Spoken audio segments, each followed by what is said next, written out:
যাদের দেখলে তোমার মনে বলবে আমার নবীর গায়ে বুঝি এরকম জামা ছিল, আমার নবীর দাড়িগুলো বুঝি এরকম সুন্দর ছিল, আমার নবীজির মাথায় বুঝি এমন টুপি ছিল।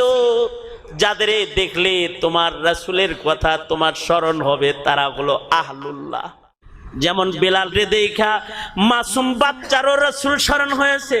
বাচ্চা মায়ের যায় বলে, মা চলো চলো মা, দেখলাম রাস্তা দিয়ে বেলাল যায়, মাগো ওই পথে গেলে মনে হয় আজকে রাসূলকে দেখা যাবে। মা বেলাল ছিল না, এতকাল পরে বেলাল আসছে, মনে হয় রাসূল আসবে।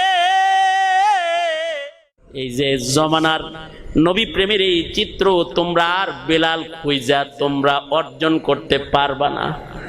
তোমরা আবু বকর রে দেখা নবীর প্রেম জিন্দা করতে পারবা না।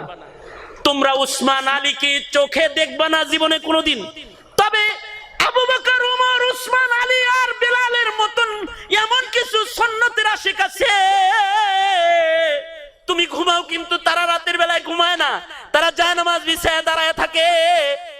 তুমি আল্লাহর কালাম পড়ো না, কিন্তু তারা প্রত্যেক দিন একবার আল্লাহর কোরআন পড়ে, কেউ 10 পারা পড়ে।